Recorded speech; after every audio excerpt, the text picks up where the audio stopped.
Instagram teen accounts have automatic protections for what teens see and who can contact them, plus time management tools. And Instagram will continue adding built-in safety features to help create age-appropriate experiences. Learn more about teen accounts and Instagram's ongoing work to protect teens online at instagram.com/teenaccounts.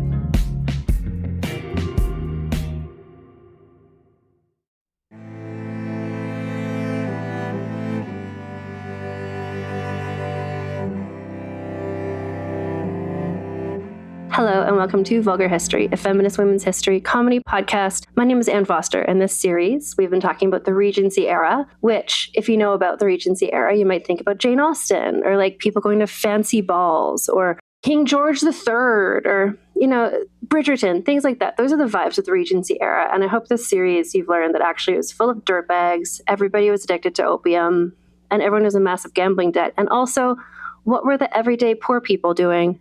Today we're going to talk about one of those everyday poor people, the Yorkshire Witch, Mary Bateman. I have a special guest.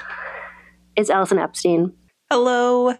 Allison, welcome. So for people who maybe just joined the show this series, Regency Era, they might not know what it portends when you're a guest. Could you explain who you are and what it means to have you here? Yes, I am a frequent guest in the Vulgar History Pantheon.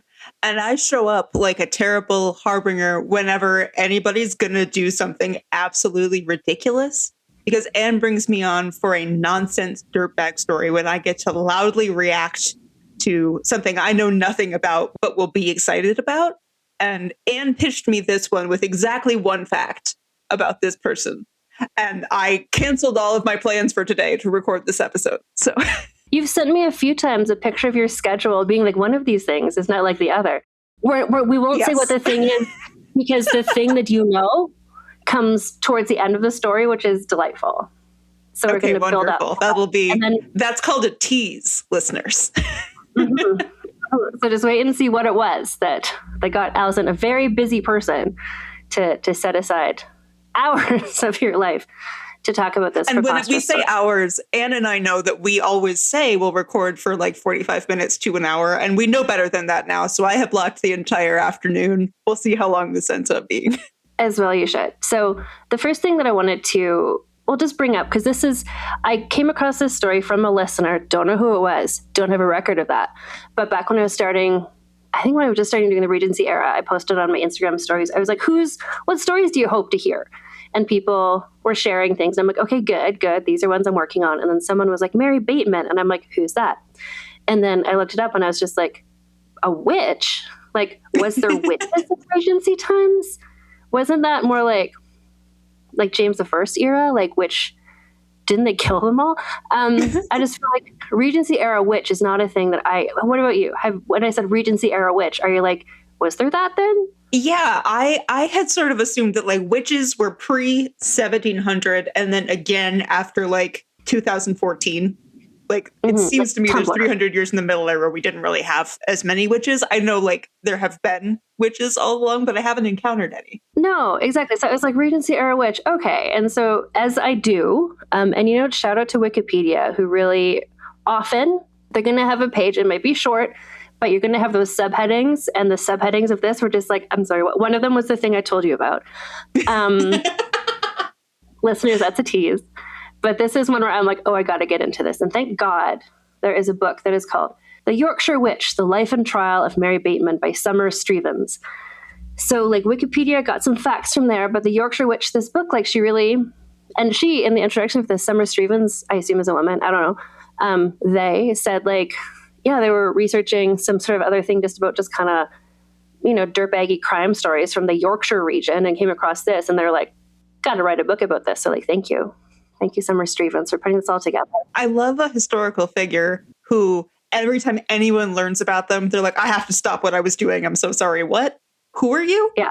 So those are my people. That's when I show up for these. No, this is, and just getting into the facts, I was, I'm always looking for an opportunity. There's various guests who I like to bring on, and they always have a certain calling and a certain reason why they come on. But I was just like, at first I'm like, I think this might be an Allison story. And the more I learn, I'm just like, this is an Allison story. I can't do this without Allison. So we're in the northern England is where this all takes place, largely around Leeds and other small towns around Leeds. So you can picture everybody with that cute sort of Bronte sister type accent. I was going to say, are we near the graveyard water situation here?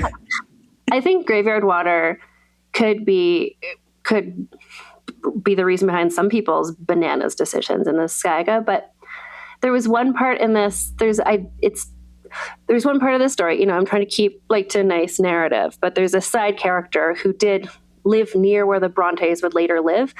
And in this book, Summer Stevens was like, the Brontes hadn't actually moved in there yet. So I was like, okay, so there's not actually any crossover. There's not actual Brontes in this, but just Bronte energy wandering along the moors on her own, sort of having her time. Well, Emily Bronte, was there ever not an Emily Bronte? So the era we're looking at here, let me just drink my tea. We started recording late because I had a tea emergency, but sorted. That was the message I got, listeners, was just tea emergency. And I didn't ask questions and I don't want to know. There is tea in the story. So 1768 is when our girl is born. Mary, her name at birth was Mary Harker. Isn't that the name from Dracula? Yay. It sure is. Yeah. So she was born Mary Harker. And new listeners, you may not know, but I like to say the names of small towns on this podcast because I've learned that every time I say one, somebody from that small town or whose parents live in that small town messages me to be like, oh my God, I can't believe you said this name on the podcast. So I like to show it at a small town because someone out there is going to be like, what? Assenby? That's where my grandmother's from. Aston Beehive, rise up. So anyway, so the North Riding of Yorkshire. So the nearest big town is Thirsk, but they were living in a small farming community nearby. Her dad was called Benjamin. He's a farmer. The wife is called Anne. She had several siblings, one of whom we'll see later, a brother. So from a young age, and actually I will say, so most of what we know about her is from a book that was written about her after her death. Was this book exaggerated? Maybe. But at the same time, I think this is, for people who don't know, Allison has a Substack called Dirtbags Through the Ages. And I subscribe to a similar thing as you, where it's just if this is the information we have and it's shocking and audacious, we take it as fact, because what other facts are there? Yes. The motto of Dirtbags Through the Ages is, if there is a ridiculous, absolutely insane explanation for something, that's the one I'm going to pick. I don't care if there's a more normal explanation. I'm not interested in that one. That one's not for me. Exactly. And so this book, and I can't tell you the title of the book. It's one of these Regency era extremely long book titles. But there's or the saga of a witch in the Yorkshire moors who someday, yeah. So I can't tell you the title of this pamphlet book that was published in 1811, but it went into 12 printings. People love to read it. And I'll tell you the title at the end. But anyway, this is where we get a lot of our information from. But Summer Stevens, biographer, looked up court records and stuff. So she's throwing in some other facts. But what I will say about young Mary, she was destined for a life of crime. Some people just are. And in her case, it's in a way that I find charming. I don't know. This is going to be a true crime adjacent episode of this podcast because she, anyway, we'll get into it. You can tell me. I was trying to think. I like to give you a little task while we're doing this, keeping track of things. But how many of Napoleon's relatives are in this episode, for instance? Yes, those are how many cousins of Catalina de Erauso? How many Basque cousins arrive to kill somebody? I will say for this one, let me know if or when she loses you, because I'm on her side from minute one. Summer Stevens, not. Summer Stevens is just I'm just you know what? What else are you going to do? If I from everything you know about me as a sympathetic listener, I don't think that's going to be an issue. But let me know if it happens. But I will. This is times are not good in northern England for farmer folk in the late 18th century. Because the Industrial Revolution is kind of peeking its way in, and that's kind of taking away people's jobs. Crops have been bad. This is still, we're getting into the period of the year with no sun and all those, people starving. There's no bread. This is the little ice age. Everybody's in France and they have no crops and all of that stuff. Yeah. There's wild things happening in the weather. Things are not good for the poor. So if somebody decides to start a life of crime, I'm yeah, what's the other option? Die of starvation? Do your life of crime. What are your options? Not really anything else. Nodding enthusiastically. Yeah. So she starts age 5. Ooh, okay. And this is where it's kind of is this, she's doing she will do a life of crime as an adult. But as a child, it's kind of like there might be some sort of, what's that called? Where you, kleptomania, is that the thing where you just like uncontrollably steal things? Is Yes. that, yeah, I think there might be a bit of that going on here as well, because age 5, she also just likes chaos, and so do I. So age 5, she stole a pair of leather shoes from who, I'm not sure, and hid them in her father's barn for months until she pretended to have found them. And people figured out pretty quickly, like, Mary, you stole these. And pretended to find them. Like, what are you up to? So she's just having a nice time. So the nearest town fair is in Topley, which is the nearest place where a fair happens. Truly, I don't know anything about this geography, but shout out to Topley. It was one of these fairs that like has been like, you know, trading your livestock and whatever. And it's been going on since like the medieval times. Like every year there's a fair. And the people who come in to fairs are the Romany people. And what they're doing because what other jobs do they have is like fortune telling and stuff like that. So presumably young Mary Harker sees these people doing these things and is like, I could do that. That seemed like, okay, I get this. I see what the grift is here. And that inspires me. So I don't think the timing is such that she would have gone to the fair at the same time that someone like, what's her name? Sarah Biffin, No Hands. I don't think that they were at the same time, but like, it's that sort of fair where it's just like, look, there's people with like limb differences and there's people, Siamese twins. They wouldn't call them that. Mm-hmm. But you know, it's just like, and here's like a pig that was born and it's in a jar now because it had 2 faces. Like, it's just kind of like, here's some stuff. Like the proto P.T. Barnum thing, except they were still outside and they hadn't built a building for this yet. Yeah. So she's like, as a young kid, you know, and enterprising young criminal, she's just like lots of opportunities going on here and she's just drinking it. So presumably some of the stuff she does later on, it's like she must have seen someone do this, and this is probably where she saw people do these things. So somehow, and for some reason, she learned how to read and write, which is just unusual for this time and place for the daughter of an agricultural family. Yeah, she does, and you'll see why we know that later. Anyway, she got into trouble so much for stealing as a child that by the time she was 12, her parents sent her into service because they thought maybe that would mend her ways. So at age 12, she's sent off to Thirsk to be like, you know, the lowest of the low, like scullery maid type person, where it's like, yeah, you think let her into a really nice, rich house where all the nice things are and see how she does. Then maybe they'll help. Allison, you're guessing things that are going to happen later in the story. Anyway, so some of the things that she would have done in that house were like cleaning and stuff, but probably also doing some sewing, like mending, because later we'll learn she's very good at sewing. She was, guess what, dismissed and from various jobs in Thirsk due to theft. To the point, and this is where like you need to, when you leave a job, as people will know from the most recent series of Bridgerton, and also you might know for other reasons, but you leave and you want to have like a reference, like from your person who hired you before. So you can go to another house and be like, hi, I was the lady's maid at such and such. And here's my like good reference.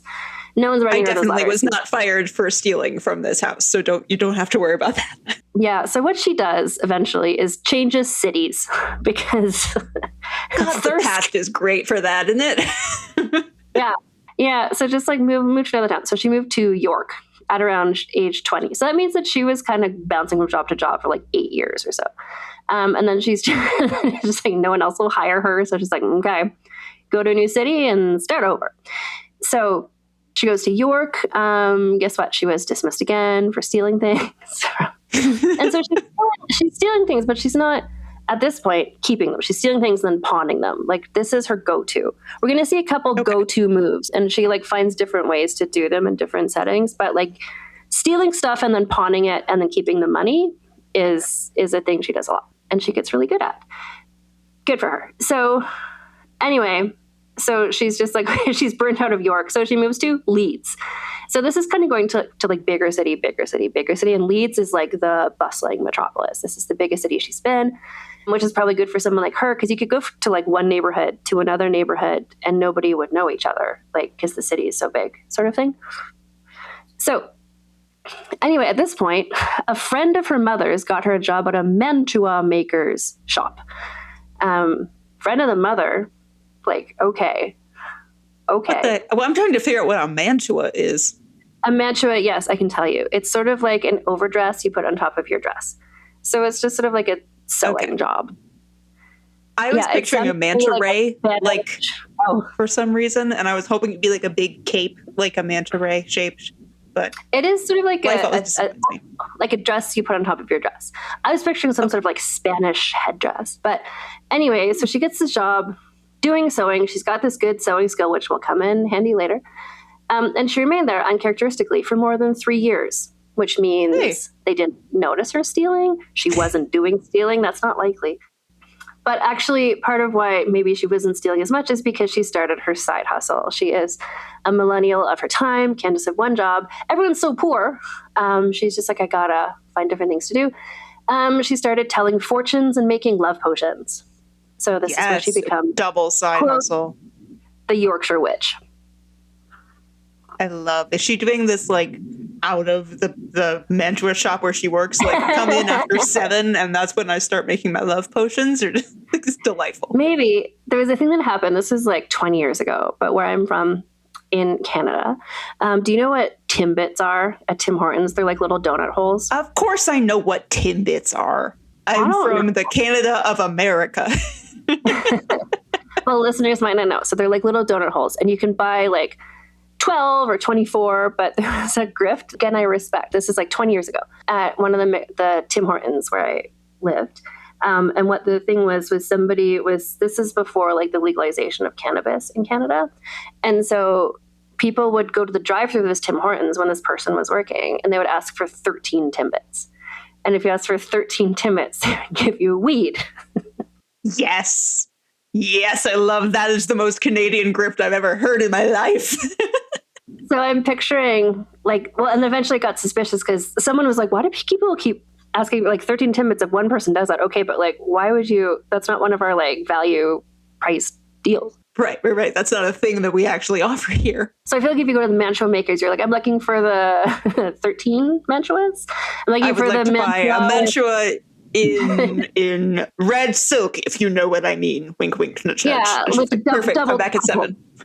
Triple tassel, exactly. So she's, I don't know. So she's just like, telling fortunes and making love potions is what she starts off doing. So at this point, I'm going to just like backtrack, like what's up with witches? Because this is like the early 1800s. What's up with witches? Like, no, this is even like the late 1700s. So there's 2 other major witches in Yorkshire at this time. So we have old Nan. So we've got old Nan, who relied on her pet guinea pig to tell fortunes. Oh my God. What do you think that would be? First I've ever... I don't know how he would do it. Is it like the octopus that predicts the World Cup winners? Like she just puts them in between 2 carrots? It's like... Yeah, and see which one he goes to. That's what I was picturing. Yeah. If the guinea pig goes to the carrot on the left, you're going to meet a tall, dark stranger. And if it goes to the one on the right, yes, love. So old Nan was using her pet guinea pig as well as tarot cards to tell fortunes. And then there was Hannah Green, a.k.a. the Ling Bob Witch, who lived, I guess, at a place called Ling Bog. Okay. Ling Bog, not Bob. Oh, is a bog witch? She's a bog witch. Yes. Excellent. So these are the 2 witches. And so she read tea leaves, which tea, just, really kicking off in this time and place in England. People are all about tea. So this is a new art, divining from tea leaves. And so the 2 of them, they both serve like a more wealthy clientele. And where Mary Bateman, who's still Mary Harker, but she gets married soon, where she sees an opening is like, who's going to tell fortunes to the poor? That will be me. This will be my lane, is I'm going to be a witch serving the poor and downtrodden. The people's witch. Yes. Yes. So she's providing services to like servant girls and like poor people. So witchcraft in England at this time was a felony. Still? It was, but okay, as opposed to in Scotland and elsewhere in Europe, it was seen as like devil worshipping, like anti-Christian awfulness. But okay, so I guess I'll take a felony. It's kind of like jaywalking, like being a witch. It's just kind of like, okay, I'll pay the fine. Like it's not. Anyway, so she's just like, yeah, I'm going to be the 3rd witch of Yorkshire. And she's the one who becomes known as the Yorkshire Witch, not old Nan. Not old Nan and her guinea pig are just steaming their cabin. So she's age 24. She marries a man named John Bateman, who was a wheelwright. Don't know what that is, but he was like an upstanding guy. That's all I know. Made wheels. He righted wheels. He righted like those carriages and stuff like that. So they had a 3-week courtship, and then got married, and he stayed by her throughout all of what I'm about to tell you. So was he in on it? Was he just didn't care? I don't know. But he didn't get in her way. Successful season of Love is Blind. It sounds like about that timeline, so I'm here for it.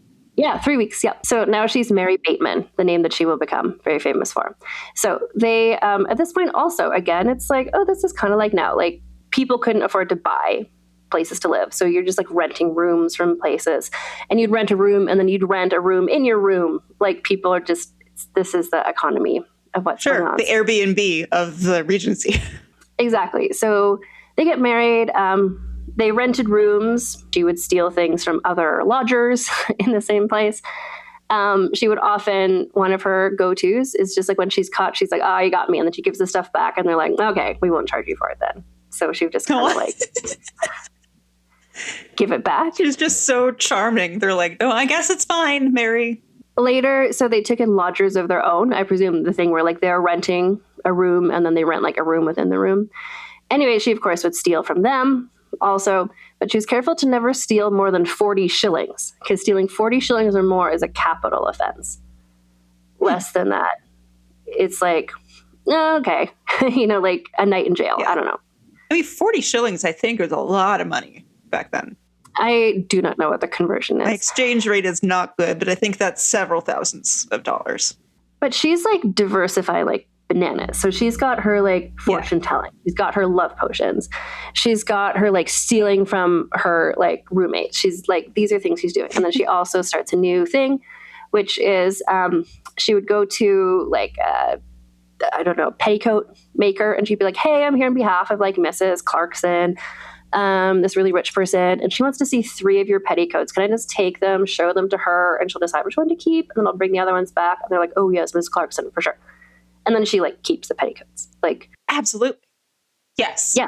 This is like the lower stakes version of the affair of the necklace, which is like, yes, I will give that to Marie Antoinette. Don't you worry about it. And I was just kind of like, yeah. Oh, often, and often, and then when she's caught out for it, like also just she's in Leeds, bustling metropolis of Leeds. It's just like no one knows who she is, so she just like they can't track her down.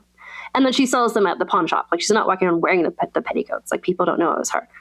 She even grifts her husband. I love her. This is the thing. Me too. So she's doing all these things, but she also like she's stealing stuff. She has to give it back, but maybe sometimes she stole some stuff. And then she'd already pawned it, so she couldn't give it back. So she has to like repay people in different ways. So here's how she did that in one occasion.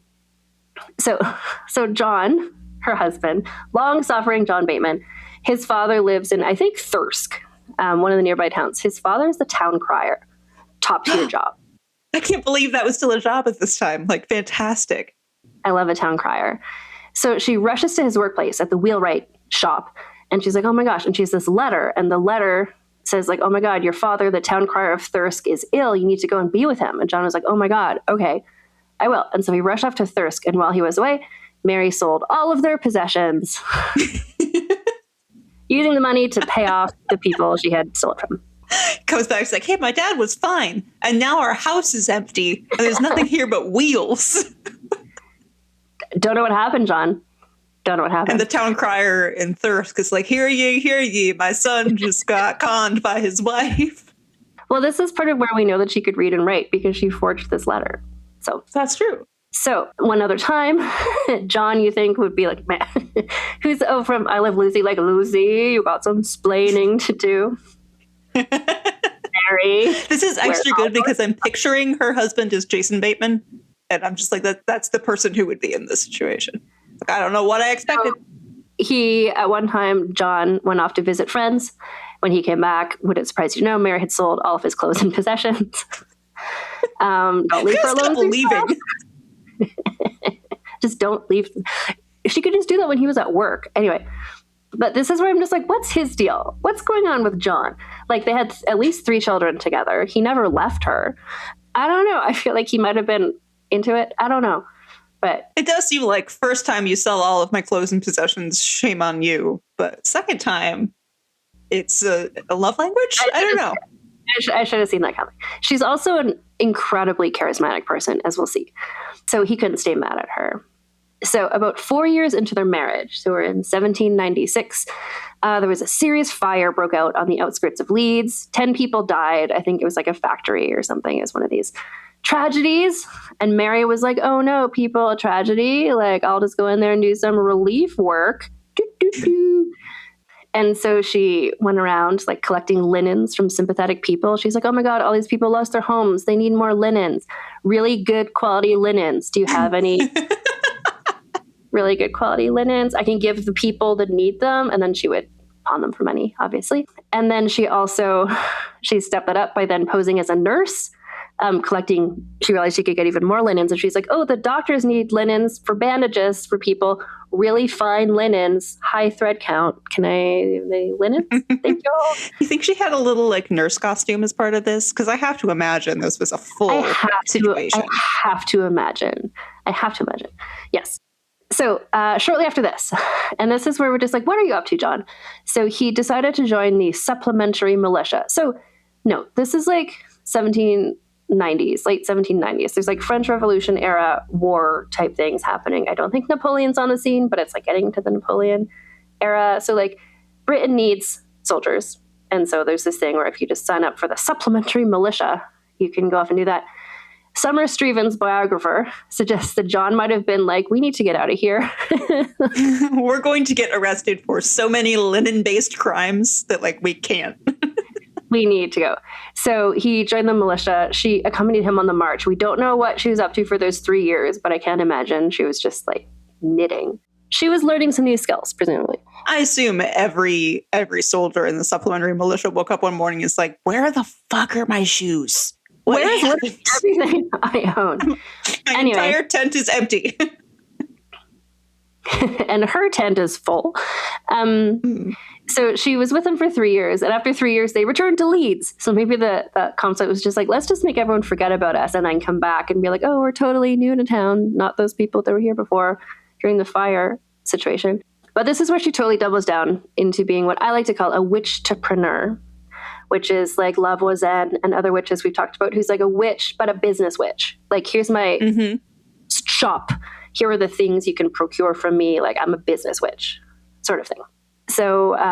So she was selling trinkets and love potions, offering healing services. I feel like her healing services is this like fake nursing, or I feel like it might be more like Reiki, just kind of like, ooh, the vibes. I was like, I'm going to cleanse your aura. And yeah, like it was probably a lot like, hi, here's a handful of like grass. And if you eat this in 3 weeks, you're going to feel better. Yeah. Like, come back if it doesn't work and I'll give you more grass for another 20 pounds. Oh, that is very much what she's up to. So not with grass though. So she's offering predictions of the future as well. So kind of everything she's been doing, she's just adding more. And I feel like she's a sort of witch-topreneur. Someone comes to her witch shop and they're like, oh, do you offer predictions for the future? She's like, yes. Absolutely, like anything. I do. Do you have this? I do. So anytime someone asks for something, she would just be like, that is the thing I do. Mm-hmm. Yes, it is. So she became an expert in what is called screwing down. Have you ever heard of this? No. And you could say anything after that, and I would be like, yeah, okay, I guess this is what that is. Yeah. So what screwing down means is that if somebody has it out for you, she would send a curse to that person. She would screw down that person to help you. Revenge witch.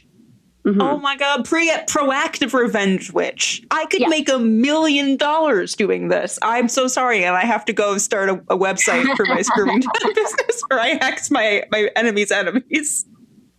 That's delightful. And I've got several examples of how she did this, because it's like, I'll give you examples. Like me explaining it isn't as good as telling you exactly what she did. So, but she was just like, I'm Mary Bateman. I can't do the screwing down myself. But my friend, I have this friend who's Mrs. Moore, and she tells me what to do. And then if you need to get screwing down done, she'll tell me what to do. So you have to pay her and also me. Aha. Yes. Beautiful. Double grift.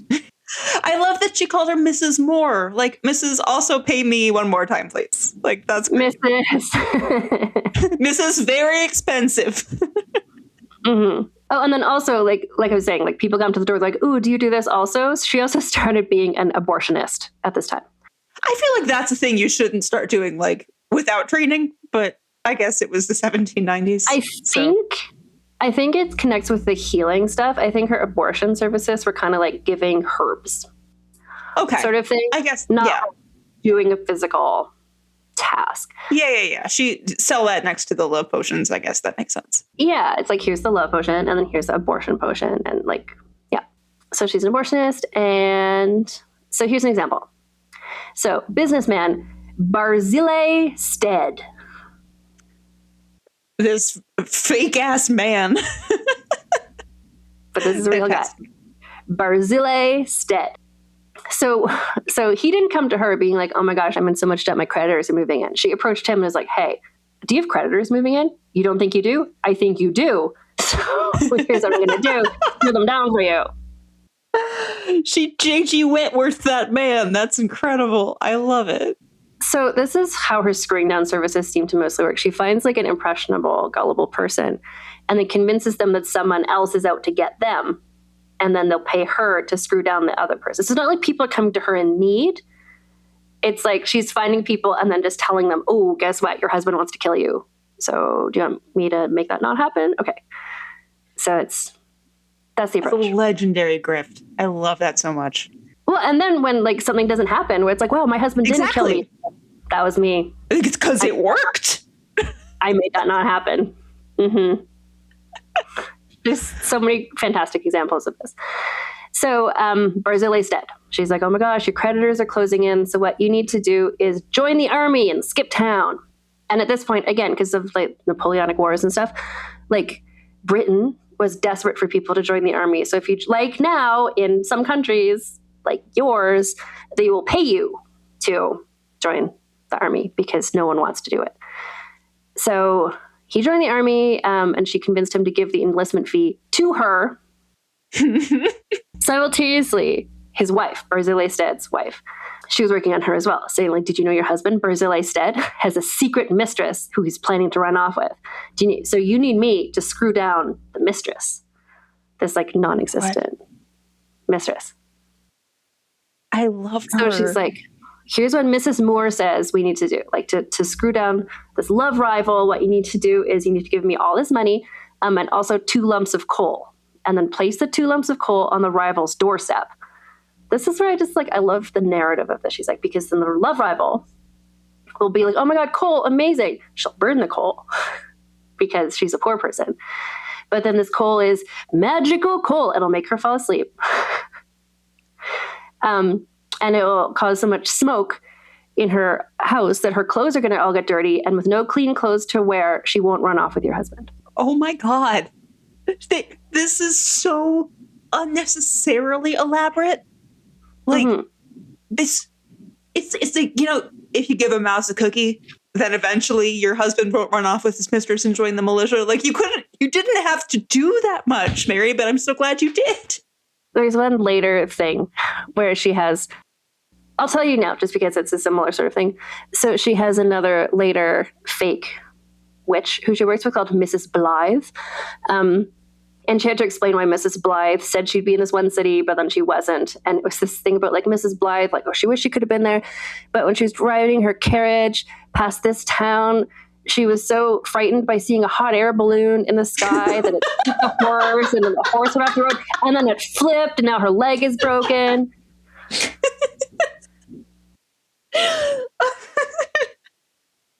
That's going to be me next time I'm late to work. Well, how come you couldn't get here on time? Well, I was on the train and I was going to work, but there was a hot air balloon and I got so scared. Yeah. That the whole train derailed. So I love an elaborate narrative, but this is also where, like, I know from various murder mystery shows, the more complicated you make your story, the more guilty and lying you look, right?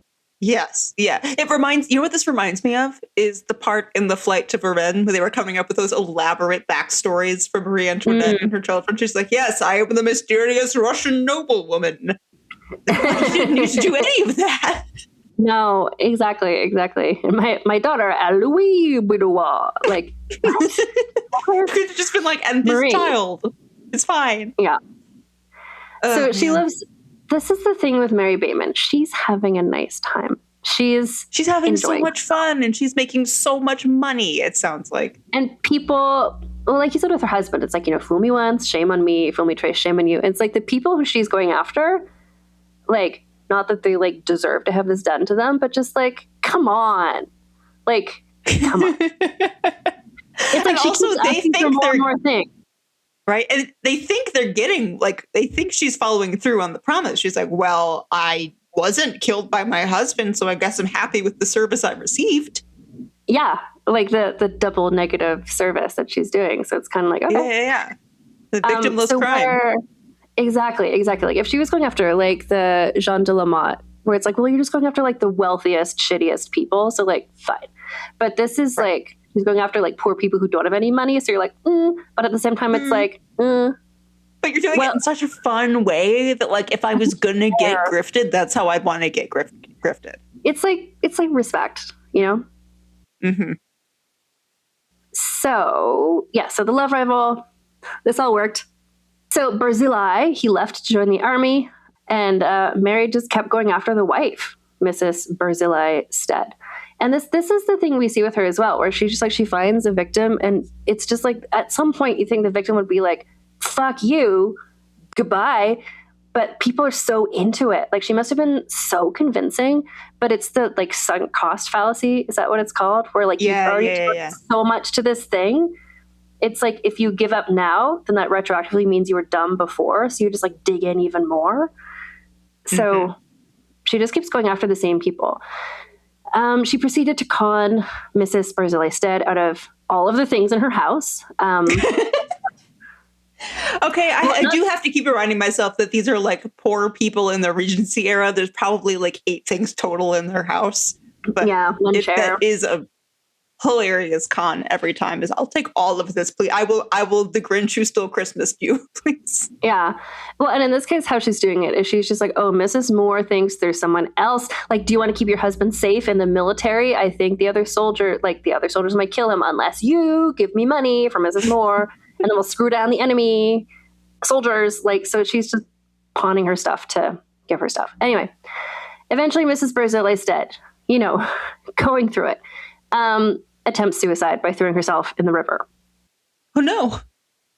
And the Leeds Benevolent Society intervened. And I'm just happy that such a thing exists. The Leeds Benevolent Society is like, well, we have to form because people keep losing all of the things in their home and their linens. So we've got to do something. So they gave her money to help her out. But then Mary managed to extort this money from her. No. Because she's like, what I think we need to do is to screw down the Leeds Benevolent Society. I think they're after you too. They want your linens, girl. I don't have any linens. So she also said, she's like, oh my gosh, Mrs. Moore, just got a letter from Mrs. Moore. She says that your father-in-law is going to murder you, so we need to screw him down. So many people are out after this woman. And then she told Mrs. Barzillai Stead, so they have like an 8-year-old daughter. And she's like, your 8-year-old daughter, when she turns 14, is going to become pregnant. And she's going to either kill herself or murder her seducer. To protect her, Mrs. Moore will provide you with this silver bracelet. So you need to give me the money to buy the silver bracelet. The bracelet was, of course, actually pewter. Eventually. So I think, let me see, because she got like, it's kind of like how she couldn't get the jobs as a maid because she kept stealing from people. The opposite is with the witch stuff, because people are like, she's so good at screwing down. Look at me, not murdered. So they would keep recommending. I've been saved from so many imaginary murders. Like, you should go talk to this woman. She too will make you not get murdered. So a friend of the Steads came to Mary for help. She was pregnant and she'd been abandoned. So this is not the daughter. Like, the daughter's got her bracelet. She's fine. And so Mary provided her with charms to bring the baby daddy back, but it didn't work. And then she's like, oh, well, you know what? I can also do abortions. Surprise. Yeah, I wonder if that was the first time she tried to do a grift where she was making something actually happen instead of making something not happen. She's like, oh, this is actually much harder than I thought it was. And so another example, the case of Mrs. Cooper. So Mary convinced her that Mrs. Cooper's husband was going to sell all of their belongings to pawn them. So to prevent this, what Mrs. Cooper should do is bring all of her belongings to Mary for safekeeping. Another classic all of your belongings scam. Yeah. This is if you're gonna call something like the Mary Bateman, I think it's the Grinch. You're just like, and there's one crumb too small for a mouse. Mary Bateman. This is her move. And it keeps working, so why would she stop doing it? Okay, so then we get into the next era of her life, which you'll see what happens. So Quakers are in Leeds. I love a Quaker story. Public Universal Friend being a notable. I was gonna say this is getting close to Public Universal Friend time, isn't it? Yeah. Maybe that was a little yeah. later. But the Quakers they're in town, and they're nice people. They're like progressive. They're like abolitionists. They're cool. They're chill. We like the Quakers. And so there's these two Quaker sisters. They're unmarried women called. Their last name was Kitchen, so they're called the Mrs. Kitchen. I bet you they would have been good friends with Mr. and Mrs. Sauce. Mm-hmm. They could go into business together. Kitchen Sauce. What they ran is a small draper shop with their mother. I presume that means like draperies, like curtains, linens. Mary Bateman suddenly shows up. Linens? You rang? She's just sitting outside of a Bed Bath & Beyond, so ready. Pounds. So Mary Bateman, at this point, I think Mrs. Moore is kind of like done, and now she's got Miss Blythe, who is like her new person. I don't know, maybe, honestly, why would there not be? I feel like it would be both. It's like, I need to consult with Miss Moore and Miss Blythe, so you have to pay 3 of us for this screwing down service. Thank you so much. Anyway, so she, saw that they were gullible people, and so she became their confidant.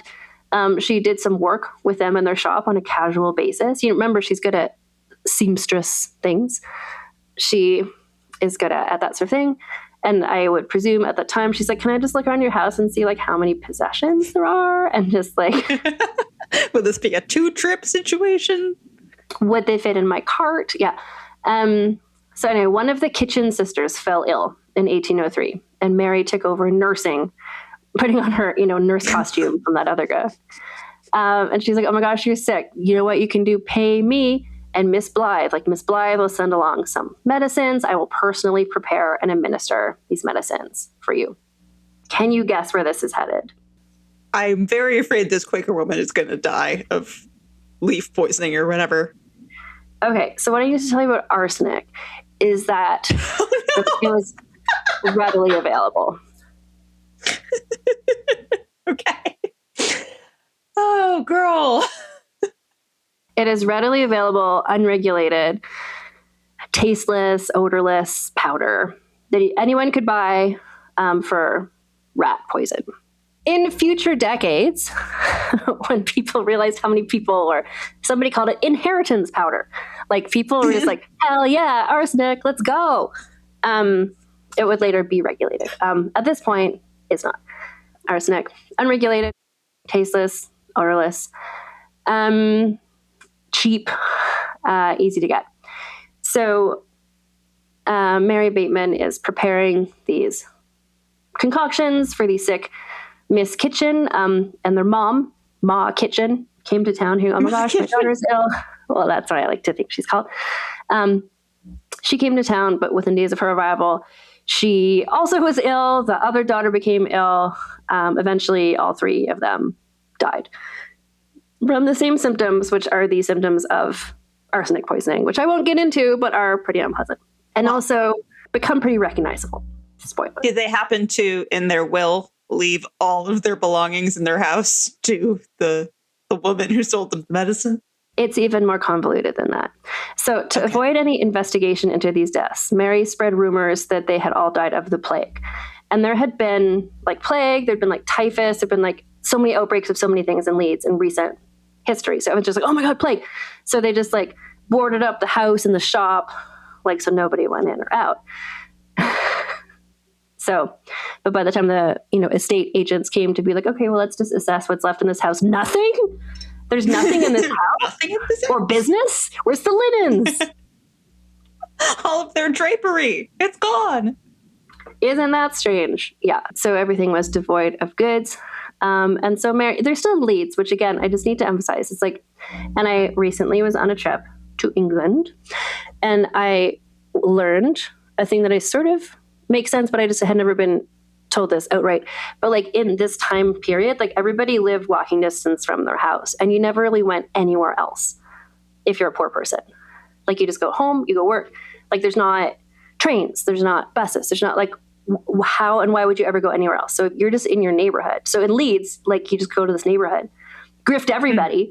And if you go to another neighborhood, like it's very rare that someone would go from one neighborhood to another. So you can just, it might as well be a different city. So they moved to a different part of Leeds, her and her husband and her children.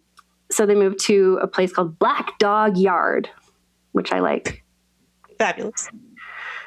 That would be a good name for, I don't know if it's like a pub or like a band. Black Dog It's like Yard. a craft brewery in like a lakeside town. Okay, and this is leading into the way that I lured you into recording this episode, because it was time for her most audacious con yet. The Prophet Hen of Leeds.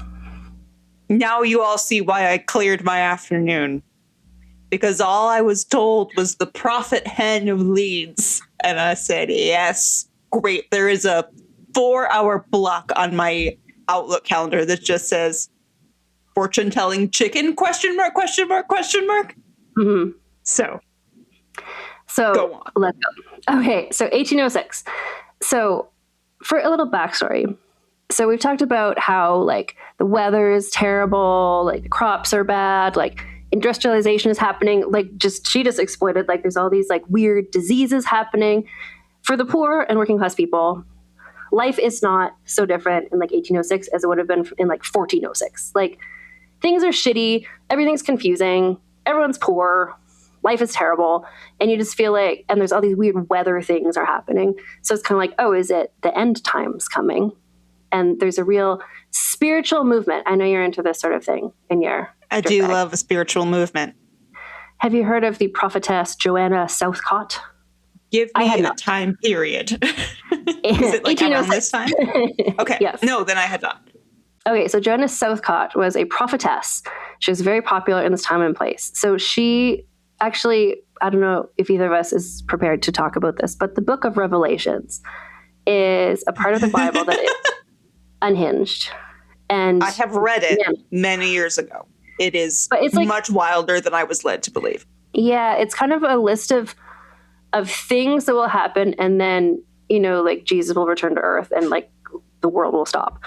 But it's the last of things where it's like, are these literal things that will happen, or are these metaphors? And it's all kind of like weird, like the horses. Or was this just John the Prophet on some absolutely wild mushrooms coming up with whatever he was seeing, which is how it was taught to me.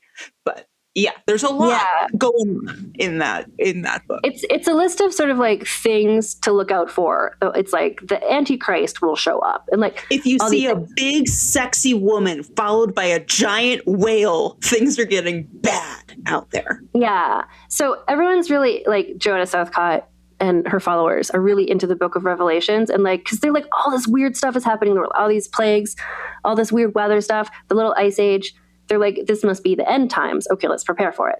Which is one of those times where it's like, it feels like nowadays, but it feels like so many times where it's just like everything in the world is so big and so scary. It's like, well, how can I feel no control over what's happening? So it's like, but if someone tells you like, no, here's what's happening, like. It's why people are pulled into cults, because you want an explanation and you want somebody to be in charge. Yeah. Mm-hmm. That's why I would be so susceptible to a cult. I know this. Yeah. That's why we keep you away. Yes, because I want someone else to be in charge and to tell me what to do. It's really very straightforward. Exactly. So Joanna Southcott, so she says the return of Jesus is imminent. Her devotees are called the Southcottians. There's over 100,000 of them. She wrote and dictated prophecies in rhyme, and which is a charming touch. She identified herself as the woman spoken of in the book of Revelation who would give birth to the new Messiah, despite her being, at this point, 64 years old. So, Southcottians, she gave her followers special tokens. So there's something, I don't know what this is. I know it's in like a couple different religions, Christian religions. where something about like only 144,000 people are going to get into heaven. Like, that's the number. Okay. I think it's like people listening to this will know this a lot better than I do. But I'm like, well, I did religious studies class in high school, and here's what I vaguely remember. But it's like there's only 144,000 people are going to get into heaven. And so you live your life in a way to demonstrate to everyone that you were one of those 144,000 in some religions. But what Joanna Southcott did is she gave her followers special tokens, being like, you are one of those 144,000. Like a fast pass at Disney World. You definitely get to go in. You get to cut the line. You're fine. Mm-hmm. Nice. So Mary Bateman had gotten one of these tokens. Definitely, if I had to pick 144,000 people in all of human history to go to heaven, I'm like, yes, this is the one. You know what? I would. She'd make it interesting. So she had one of those. So she had kind of like the bona fides of being like, I'm a Southcottian, like I'm one of the 144,000, like I'm a spiritual leader. You might have heard of me, the Yorkshire Witch, but I'm Christian now. And so she, like many people, had hens in her house for egg reasons, for food reasons. And so her fortune-telling business was waning due to having grifted everybody and no one having any possessions anymore. So she's run out of people to screw down at this point. Yeah. Exactly. So this is where she's just like, I'm gonna do this Southcottian adjacent thing. I'm gonna become a spiritualist, which again, it's like there's the podcast Scam Goddess. And you see this, which is a great podcast, people should listen to it, hosted by Lacey Mosley. But you see people who are grifting, and then just when you get to the end of it, like they can sense like it's time to change the grift. Like, let's just switch what we're. So she's just like, let's just take this in a different direction. Like the fortune telling is not doing it, so let's go into this kind of apocalypse prophesizing. So she announced where and how outside of her house. I don't know. Well, her father-in-law's the town crier. I'm sure he showed up and just started hollering. He could, yep. Or maybe her husband had those same vocal cords and he could do it. So she announced she had a vision that told her one of her hens would lay 14 special eggs. And that when the 14th one is laid, that will mark the beginning of the apocalypse. Okay. So great. And right on cue, one of her hens laid an egg, and the egg had written on it, Christ is coming. Yes, girl. Oh my and God. It's important that you know that Christ is spelled without the H. So it says, Christ is coming. Christ is coming. Mm-hmm. Christ is coming was written on the egg, not with ink. Almost like as though the egg itself had sort of, it was almost like, one might say, perhaps using some sort of vinegar-like substance. Someone had sort of like... Did she get like one of those little wax crayons that you draw on Easter eggs with before you dye them and it leaves like a little mark? Oh my God! So, no, Allison, this is the prophet hen of Leeds. The egg is... I'm so sorry for disrespecting the hen. The egg came out like this. It's the prophet hen of Leeds. Right. So she put the prophet hen, as you would, on display, charging people money just to look at it. Mm-hmm. And like maybe, perhaps, witness one of these eggs coming out. Because, when after there's number 14, then it will be the end of days. So you want to keep track of when are they coming up.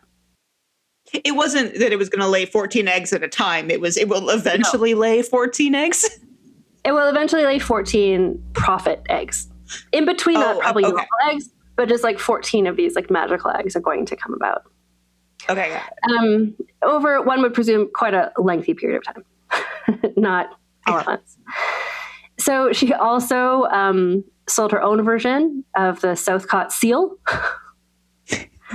Saying like, Mary Bateman said, I'm one of the chosen ones, and here's my thing. It's like a scroll. It's like a piece of paper. What is it? It's a piece of paper, and on it said the initials JC. Which she says, you show it when you get to heaven. Just be like, it's the fast pass. JC. I'm on the list. So she was selling those as well. Thousands of people came and paid to see the hen and to get one of these papers. Like, it was a successful entrepreneurial task. But at least one person was skeptical. So this one guy, a doctor, doesn't really matter that he's a doctor, but maybe because he's a doctor, he's just like, well, this can be science. So he woke up early and then hid near her house to nab this egg, to see the egg. And so he deduced that the inscription had been applied with concentrated vinegar, like sort of like acidically. So it's like, it's not, it's like carved into the egg almost. Okay. And now for a quick advertising break. Starting or growing your own business can be intimidating and lonely at times.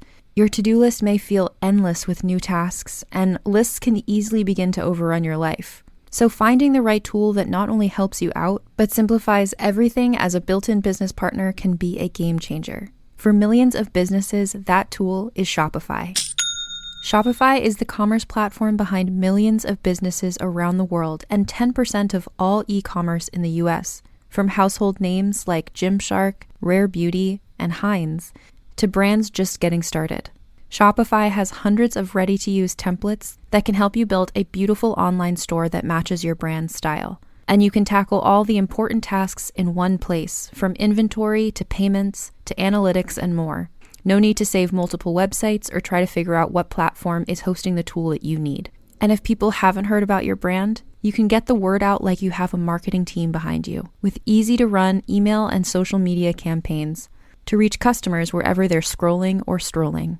Start your business today with the industry's best business partner, Shopify, and start hearing.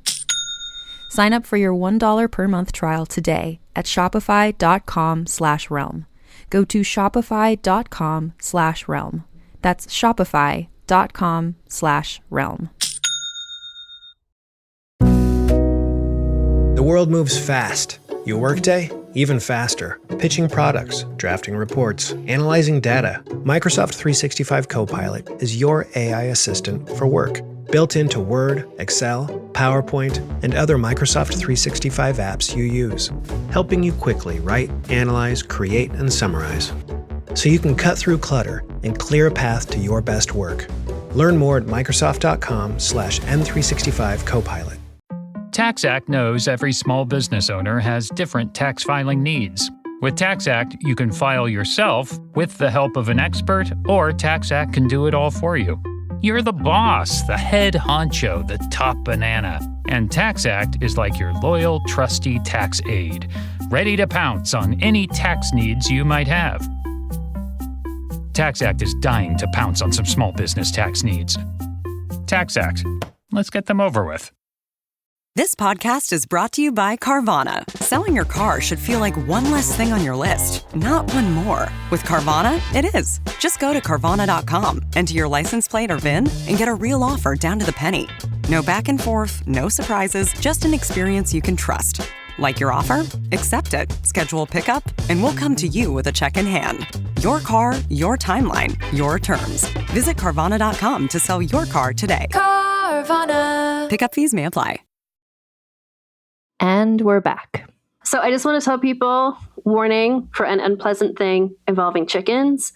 If you want to skip ahead 30 seconds to avoid that, go ahead. So what happened is that, so this doctor told the authorities, and the authorities went to Mary's house, and they caught her reinserting this egg back into the chicken. Oh, she Mary Tofted the chicken. Yeah. So I don't think she had like written on 14 eggs. I think she just had this one egg, and she would just like every couple of days put it back inside the chicken. Ugh. I know, the poor chicken. And people were honestly mostly upset about cruelty to chickens. Really? Yeah. People were like, good for them. This poor chicken. But also the reveal of this hoax, there's some backlash for Joanna Southcott because Mary had like so closely tied herself to being a Southcottian.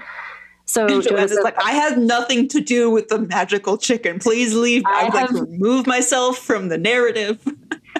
Exactly. Joanna Southcott stopped giving the seals to her own followers because of Mary just kind of ruined that game. Mary, but like they revealed that this is, but there's still people who are like, but is it there's still people who want to believe, and one of her, which includes one of her neighbors. So Mary was able to sell the chicken to her neighbor, and the neighbor was just like, "Oh my God, prophet hen! Now I have it." But it just laid regular eggs, and so the neighbor just treated the chicken like any other chicken, and like made soup or whatever. And that is the saga of the prophet hen of Leeds, which I love her. Later on, when this book is written about Mary Bateman in 1811, we should look up the picture of it later. There's a picture of Mary, and she's holding the egg. Like, the egg became an indelible part of her story. It's like the most famous part of her story. So, like, after all of this, like, thousands of people have been coming to her house to see the prophet hen, etc. Her face was now well known as she's the chicken lady. Who gives you the fast pass to heaven. So she's like, time to maybe leave Leeds. Let's go to maybe York. York, coincidentally, a place where a lot of South Cottians lived. And they had their like South Cottian meetups. And so she went to the meetups to look for like a gullible person. And then she saw someone like this elderly widow. And she's like, great. So then she kind of followed her home to see where she lived. And then pretended she was new to town. She's like, oh my God, I'm new to town. I'm a South Cottian. Can I stay with you, please? And the widow was like, okay, you seem cool.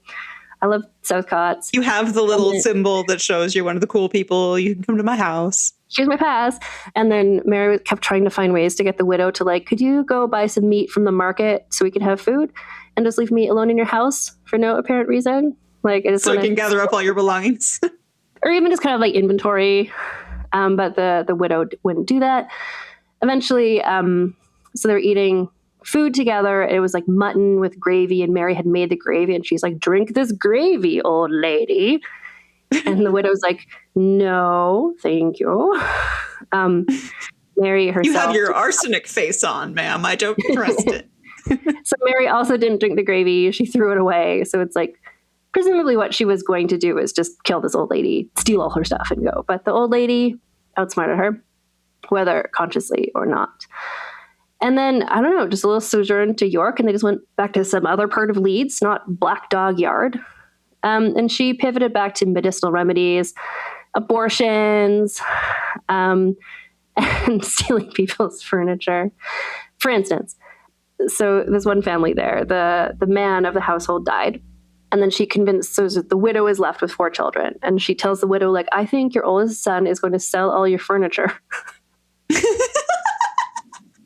So what you should do is give it to me. So like a classic Mary Bateman, furniture stealing. Man. But she's always looking for like good. a casual grift. Like, I love this one. So at one point, she was just like in the butcher shop, and she heard somebody come by to be like, hey, can I order like a leg of mutton for delivery to such and such an address? And they're like, yeah, for sure. So then she's like, Then she goes to like intercede. With arsenic sauce, you say? No arsenic in this one. She just found the delivery boy. She's like, oh my God, you're so late.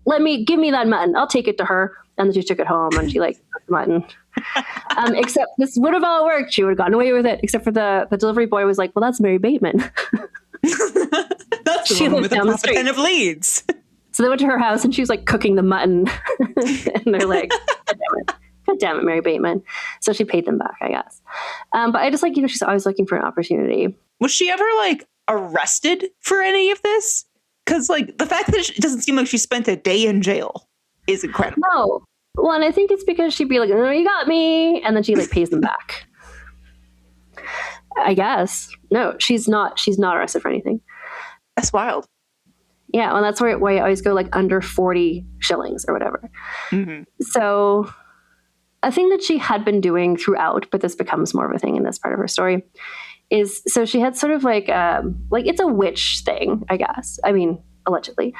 So like people would give her money, like a certain amount of paper money, coins, and then she would sew the money into small bags and then give the bags to them and be like, okay, put this under your bed, or like pin this into your jacket or whatever. And don't open it until I tell you to. Because there's definitely still money in there. It definitely still feels like it has the weight of coins, which means it is still absolutely filled with coins. So this is a thing that she would do a lot. And then if people opened the bags and they found that there was like not money in it, she'd be like, well, that's because you opened it too early. Until it just magically turned into not money. Because you opened it early, dummy. So this is a thing she's been doing. And this is where her like seamstress skills come into play as well. Sewing these things into bags.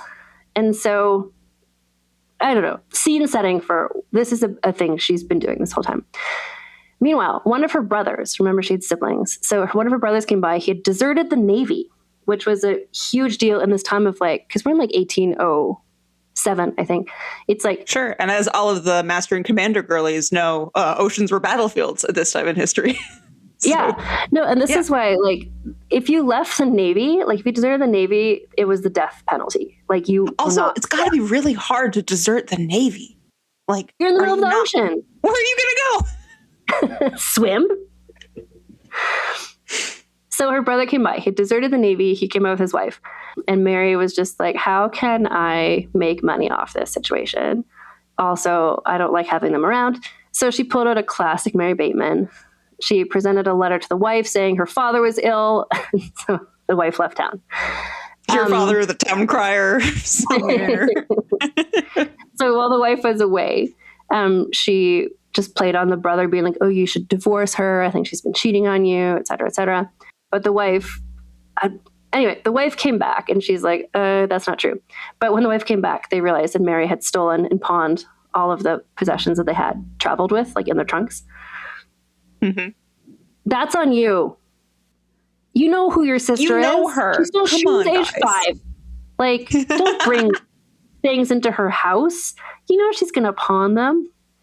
Anyway, so things are, going to hell with her brother and the wife. So eventually, she goes to the local magistrate being like, my brother is a deserter from the Navy. Because then she gets, I think, a reward for that. The brother and the wife flee at this point. And then she wrote a letter to their mother being like, oh my gosh, my brother, your son, deserted the Navy and I need 10 pounds to set him free. Mom, please send me 10 pounds. The mother sent the money, of course. So she, did her best to destroy her brother's life and marriage, but she made some money off of it. And that's just what she's going to do. Yeah. The brother and the wife got away. I feel like good for them. There's no arsenic involved. No, they're good. Yeah. Okay, so then she is approached by a couple, William and Rebecca Perigo. So they're a couple, I think they're in their 50s or so, no children. Rebecca had been having these chest pains and she went to her doctor. Here's what I want to say. Was Mary a poisoner, con artist, stealing people's possessions? Yes. But the society in which she lived, made it really easy to be that. Mm-hmm. So the Perigos, they went to the doctor and the doctor was just like, oh, I don't think this is medical. I think you have a curse. So you should go see a witch, perhaps a Yorkshire Witch, and she will help you. So they did a referral. Yeah. They did go to a doctor first and the doctor was like, looks like a curse to me. So this is witch business. Yeah. So they went to see Mary and she's just like, oh yeah, you've been put under a spell. So here's what we're going to do. I'm going to talk to Miss Blythe, see what she says. Oh, here's a letter from Miss Blythe. It says, give her lots of money, sew money into bags. Miss Blythe also wants, we'll get, these people, the Perigos, were incredibly susceptible to what Mary Bateman was up to.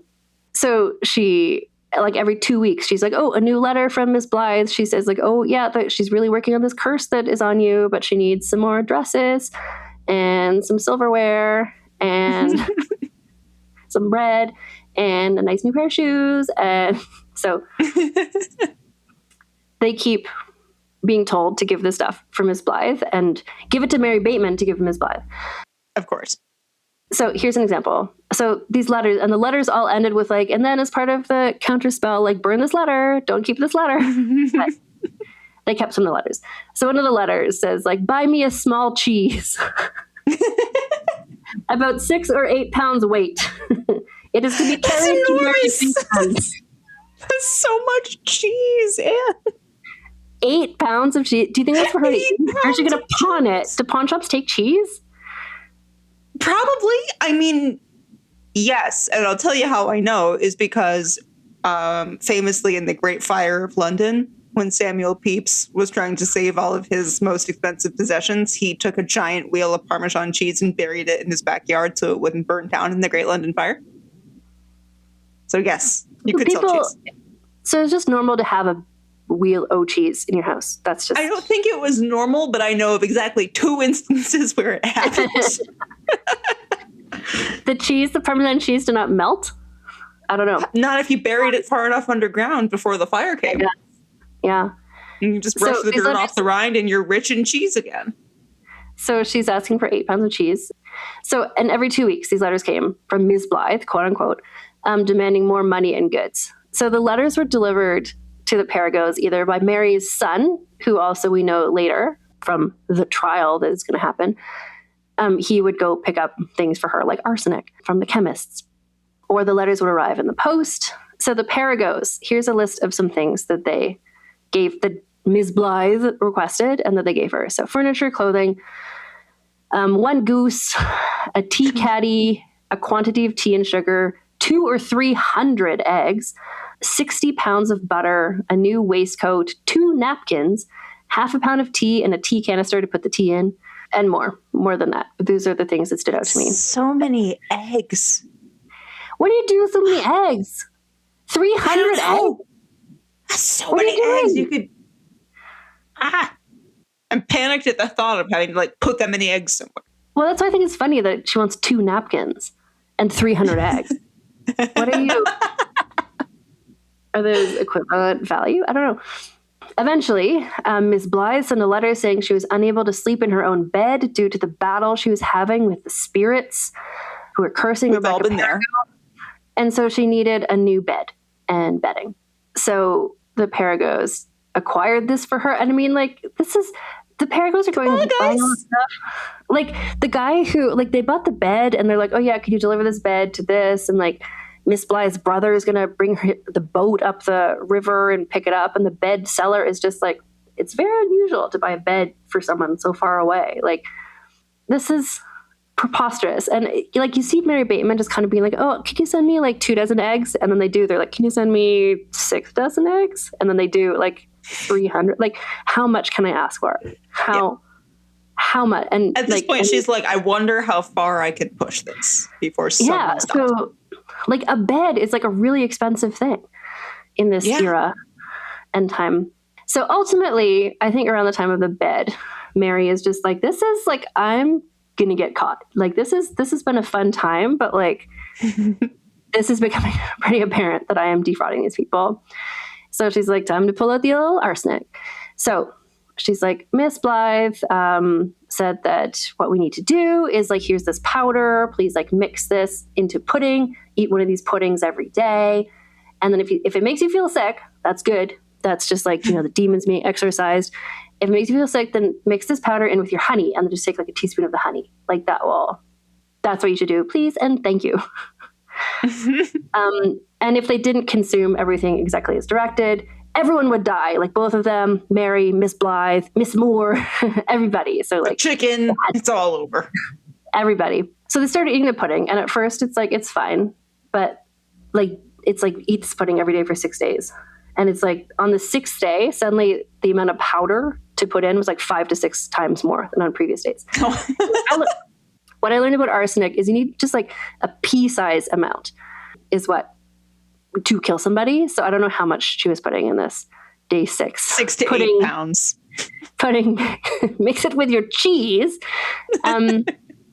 There's so much powder that she couldn't like make pudding out of it all. So she made a cake also, Rebecca. I wonder if the 200 to 300 eggs were for the pudding. I don't know. So then they're like, okay, here's this cake. And William tried the cake. He's like, this tastes awful. Like, I hope the pudding doesn't This tastes bad. Like arsenic. Interestingly, like when you have enough arsenic, it stops being tasteless and odorless. So he didn't eat it because it tasted so bad. But Rebecca was all in. She ate it. She became violently ill. And then she took the honey to help. That made her even more ill.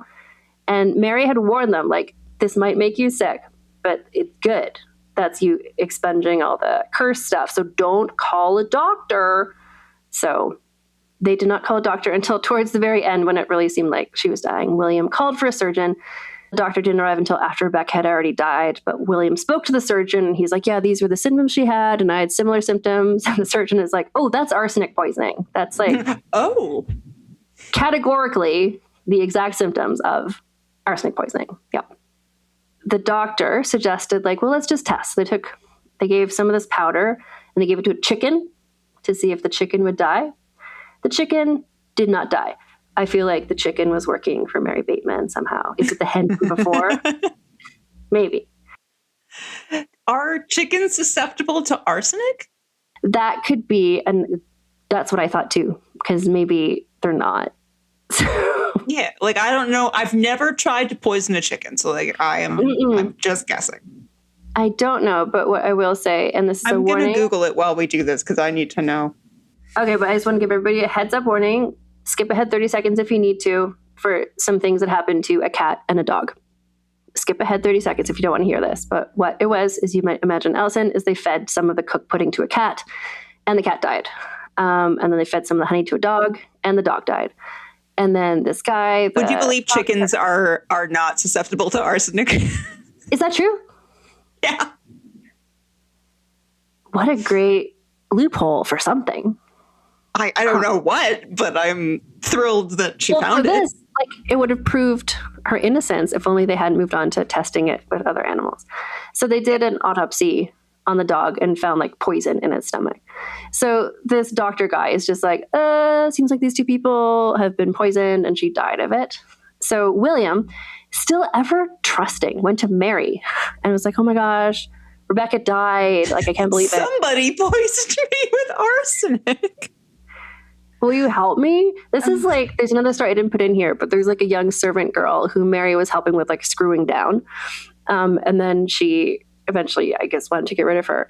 And so she just like anonymously delivered like a fruitcake on this woman's front porch. And the girl was like, oh my God, that's great. I'm a poor servant girl, fruitcake. And she's like, this fruitcake smells weird. I'm not going to eat it. So then she took the fruitcake to Mary Bateman to be like, Mary Bateman, someone left me this cake. I think it's poison. Mary Bateman's like, yes, I'll screw down that person. Pay me more money. Anyway, so William went to Mary and is like, oh my God, Rebecca died. This guy says it's poison. And Mary is like, well, she didn't eat all the honey. Like, she should have eaten all the honey. Did you guys touch those bags of coins sewed into your bed? Like, this must be her fault somehow. And Miss Blythe continued sending letters to William with new demands. And he kept fulfilling them. So telling him, like, bring one of your wife's dresses for Mary. Why? Wasn't the point of them was like, we're going to heal your wife? I know your wife is dead. So what exactly are you getting out of this now? I don't know. I guess they must have told William, like, you're cursed. I don't know. But he's still doing stuff. So the letter said, like, give one of your dresses, the wife's dresses, to Mary. And then 2 weeks later, it's like, Mary didn't like that dress. Can you send Mary a different dress? And also, can you send a wagon load of coal, some flour, tea, sugar, and eggs? Thank you. Just like her grocery shopping list. How can you need more eggs, girl? Surely you have enough eggs. Never enough. So finally, I don't know what finally cracked for William, but he's just like, I'm just going to open these bags of quote unquote coins in my bed. And he's like, what? There's not coins in them? And so he went to confront Mary. He's like, why aren't there coins in the bag? And Mary is like, well, you opened them too soon. It broke the magic, et cetera, et cetera. And then she's like, okay, like, let's meet tomorrow by the bridge. And I'll explain everything tomorrow by the bridge. Meet me there. Come alone. Way up on the bridge, right above where the shop rocks are. Is that the way this is going? Right by the edge of the bridge. Mm-hmm. Anyway, at this point, William, like, he can't, like, you know, God bless William. Not a smart person. But in this case, I think other people, maybe the doctor, were like, don't go see her by yourself. You absolute idiot. So 2 other men followed him to go meet her, and they watched him meet with her. When she realized that there was witnesses, she pretended to vomit. She's like, oh, William tried to poison me. Last night, he gave me this bottle and told me to drink it, and I think there's poison in it. And it's like the bottle of poison she had brought to kill him with. But she's just like, oh, he poisoned me. Anyway, the contents of the bottle were later found to contain a mixture of oatmeal and arsenic. So the magistrate and William went to Mary's house, and they're like, wait a minute, why is your house full of all the items? Why do you have so many belongings, ma'am? If you average out the amount of belongings she has with the no belongings everybody else has, it's still too many. Why do you have so many eggs? You have this giant bed? like 2 barrels? Like what? Yeah, so they recognized things William had got from Miss Blythe were in her house. So they're like, okay, you have been defrauded, sir. So at this point, Mary is taken into custody for the first time in her life.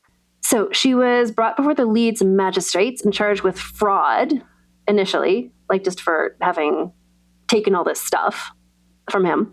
Although they were like, seems like she's probably guilty of also murder. So let's just keep her while we investigate. And when I say we investigate, like there's not a police force. There's not detectives. It's like the magistrates, just casual guys investigating. But I think all these doctors were really interested because they like doing chemistry and autopsies and like seeing what poison was in what. So she was arrested in October 1808. Murder charges were laid in January 1809, and then her trial was March 1809. And she was charged with murdering Rebecca Perigo. And the case hinged on, had she actually supplied the poison that had killed them, and did she know that it was poison when she gave it to them? Mm-hmm. So the laws of the time, I mean, yeah. That being said, maybe a good lawyer could have tripped somebody up, but she did not have money to hire a lawyer, so she was not represented by anybody. And the laws of the time, she's not allowed to speak in her own defense. So just a whole bunch of witnesses came up and just kind of all explaining, like other people who she had worked with, like who she had provided services to, like friends of the Perigos, like her messenger person. I think like her son testified. Yeah, I used to buy arsenic for Mom all the time. Yeah. Well, it was a chemist, I think, who said, like, yeah, her son came in and he wanted to buy so much arsenic. I was like, why would anyone ever need this much arsenic? And he was like, to kill rats. So many rats is because of all the eggs. Don't worry about it. 8 pounds of arsenic, please. So anyway, it was determined during the trial. And, these chemistry guys were just like living for being able to talk about all the chemistry experiments they did. They'd found arsenic. There's arsenic in the pudding powders. The pudding powders were arsenic. Yeah. And the honey was a different poison. Sublimate of mercury was there. So it's kind of like have this arsenic pudding and then wash it down with this mercury honey, and that will cure you. So the trial was done in 11 hours. It was like one day of just people. Yeah. 11 straight hours of this is the guiltiest woman you've ever seen in your life. Yeah. And it was a jury trial, and she was in fact found guilty. I think the trial lasted 11 hours and they found her guilty in like 5 minutes or something. So the judge sentenced her, like the jury decided if she's guilty or not, and then the judge decides what's the punishment going to be. And he's like, hanging is going to be what happens to you. And then your body will be given to surgeons for dissection. Surgeons are like, yes. Oh, okay. Like we'll talk about what happens to your body. But so the law at the time mandated the dissection of bodies of executed murderers because doctors and medical schools were always wanting bodies. There's a million books about this and like Frankenstein and stuff. The medical schools needed bodies. And so all the murderers' bodies would be donated to science. Because there was like all the normal belief at that time was like your body must be whole so that when it actually is Day of Judgment, you can rise up in your physical body when it's actually Chicken of Revelations time. Like, well, the murderers aren't going to heaven anyway, so we'll use that. Yeah, well, and this is, so it's like an extra punishment to a person that they would not get into heaven. Like, your punishment is like, you're going to be executed and then not go to heaven. But they don't know she has the fast pass, so... She's got 2 of them. She's definitely getting And it. the egg. The egg. So, this is like, I don't know. I feel like there's a merch idea somewhere in this episode. And it might just be a shirt with an egg that says Christ is coming. I don't know. I have to think about it. I think there's an arsenic pudding recipe in there somewhere. Or just sort of like a thing that's like Mary Bateman, witch-trepreneur, just like advertising all of her services. Abortions. I think I want a shirt with a chicken on it. The chicken has to be... The chicken has to be involved. We'll brainstorm. We'll think about it. Listeners, you brainstorm too, please. So anyway, so they said like, okay, you're going to be executed. And then also we're going to send your body to science to be dissected. But Mary still had a scheme. So, like in weddings, when they say like, if anyone here has like a reason why these 2 people can't be married. So I guess in trials at the time, they had like, Mary Bateman, do you have any reason why you shouldn't be executed? Is like a thing. And she's finally able to talk. And she bursts into tears and she's like, I'm pregnant. Girl. Okay. So there is a thing that is called pleading the belly. And this was a law at the time in England where women in the later stages of pregnancy couldn't be executed until the child was born. So you had to be at least 22 weeks pregnant or something. So like if you were only just pregnant, like you could still be executed, but if it's like past the quickening or whatever, and it's like, well, what's this going to do? Like they're still going to execute you after. Like, yeah, but what often happens. And they're also going to notice that you are not pregnant. Oh, fair. Yes. But like, let's say somebody was really pregnant and then they pleated the belly and then they had a baby. Like there's an opportunity that maybe they wouldn't be executed after the child was born. Maybe they would be sent for, Allison, transportation. Yes, Australia. I was excited when I saw that this was an option for her. So this could be... She would have been amazing in Australia. Can you imagine her as a bushranger? She would have thrived. She'd have the silliest name. Ugh, she'd been amazing. So good. I know. I'm just like the things we've lost that she wasn't sent in transportation to Australia because she would have been such an iconic legend there. Queen of the bushrangers. So like, yeah, you would say like, oh my God, I'm pregnant. But then it's like, what do you do? Wait, like 6 months or whatever? No. So what you do is that verification of pregnancy had to be done by a jury of matrons, which meant that 12 women who were already in the courtroom were just like grabbed and forced to inspect her. So there was a lot of people in the courtroom for this trial because it was like, you know, the Yorkshire Witch. So when they're like, oh, she's like, I'm pregnant, I feel like all the married women in the room were like, oh no. And they all start like trying to leave. And the judge is like, lock that door. 12 of you women have to do this. So then they got sworn in to be the jury of matrons. Then they went in with Mary into another room for an exam. And then they came back and they're like, yeah, no, she's not pregnant. That's not. Or at least if she is, she's not that far along. So, yeah. But you know, it's worth a try. And so she was sent to prison to await her execution. She had at least 3 children. And one of them was her son who went to buy her arsenic. But she also had like an infant-aged child. And that child was allowed to be with her, which is just like normal for this time. Okay. If a woman's in jail and she has an infant, you can like bring the child in to breastfeed or whatever. And so over the week, like she's convicted, like sentenced to execution, and then it's like the weekend, and then she's going to be executed on Monday sort of thing. So she's there for the weekend, and the prison chaplain tried to get her to confess and repent. She never confessed. She never repented. And I respect that in like you'll know about this later, Titus Andronicus type way. I only wish I could have grifted more people. So she did write a letter to her husband. She sent along her wedding ring and was like, can you get this to our daughter?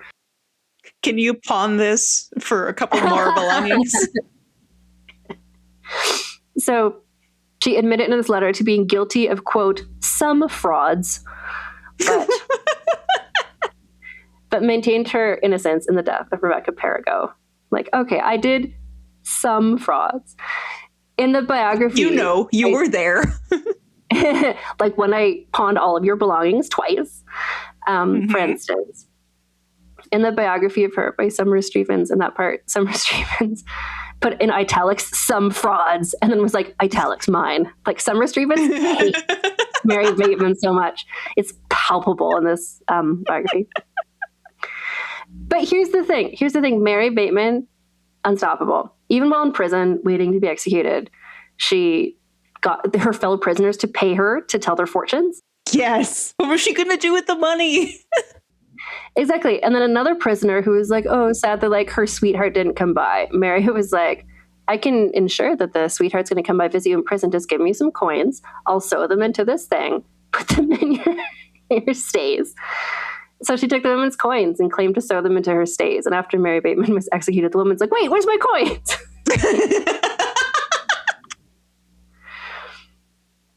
One last grift for the road. Yeah, it's like she couldn't stop. So her hanging was public, as they were in this time, but also she was so notorious at this point. So the crowd was estimated, this is like a huge estimation, but it's olden times and there's not a lot of records. So it was anywhere between 5,000 and 20,000 people. That's so many people.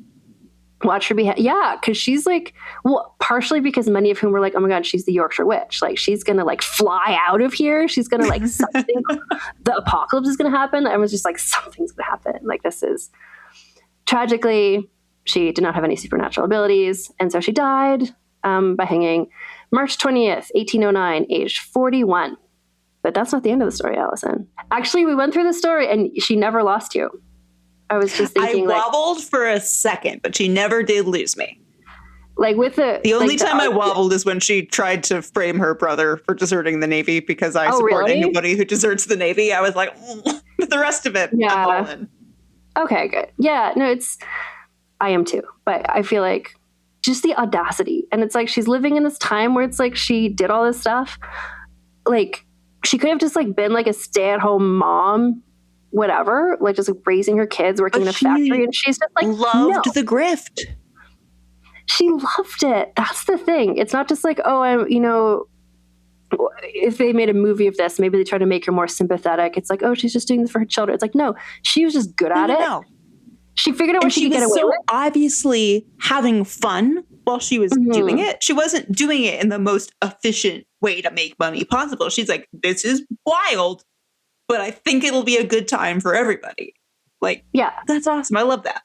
I like, yeah, exactly. And this is like, again, if people listen to the podcast, Scam Goddess, like the story is there. They talk about like someone who's just, there's this guy, this is like a few years ago. It's this like teenage boy. And he started representing himself as a doctor. He's like, I'm Dr. Love. And he like took patients and like rented office space. And it's like, you're 15 and look like a child. He's like, like he's just having a nice time. you know? It's not a victimless crime, but I don't know. Everyone's life was so whimsical that it's kind of okay. Okay, so here's what happens with Mary's body. And we haven't had a vulgar history, like fucked up things happening to somebody's body in a while, but we do have a history of this happening on the podcast. So she was taken away. And here's the thing.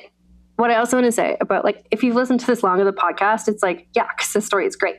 But like, everyone is a grifter. And if you're not a grifter, then you're being grifted. Like, okay, so her body was taken away, put on exhibit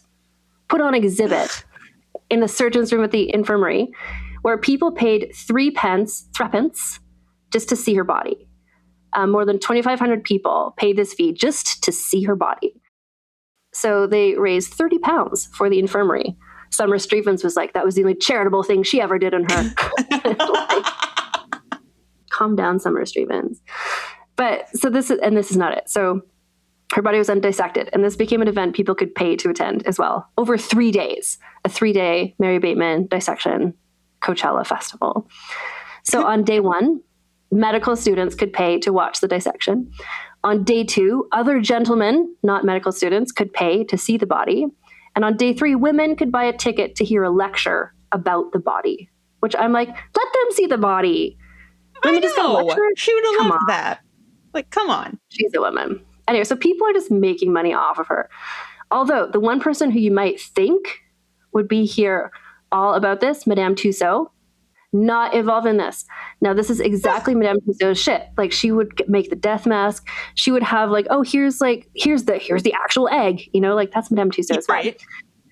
But at this point, Madame Tussauds exhibit was like a touring exhibition. It didn't have a permanent home. And so she was currently busy in Dublin and then Belfast. So she never had a Mary Bateman figure. Yeah. Otherwise, this has got big Madame Tussauds energy. So now I'm just going to give a warning for fucked up things happening to a human corpse. So skip ahead 30 seconds, perhaps 1 minute.